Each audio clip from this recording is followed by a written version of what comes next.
乡亲大家平安，今仔日是新历的11月12，旧历的9月27，礼拜四。新闻的头一条要来讲，台湾有咧食安眠药的人是愈来愈多，目前用药的人口超过400万人，等于一年都食掉9亿2000万粒的安眠药。也毋过要注意到副作用哦。这个半暝啊3点外，新北市永和一栋大楼，有一个太太为9楼顶摔落1楼的热护病，警消赶到场，甲人救落来，加在无生命危险。这个太太讲，伊就是食安眠药了后，可能是酣眠忘忧症，无小心就栽落楼骹咯。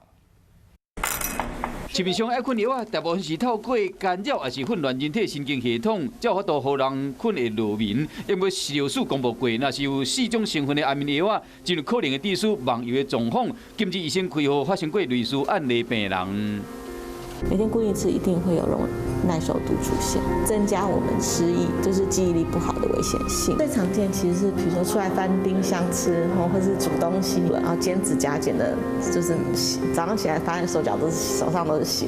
小木市永和有一个附近人困到一半，香香闻到奇怪的气味，起床一直吹，想要到为9楼摔到1楼的火灾，加在消防人员及时送去病院。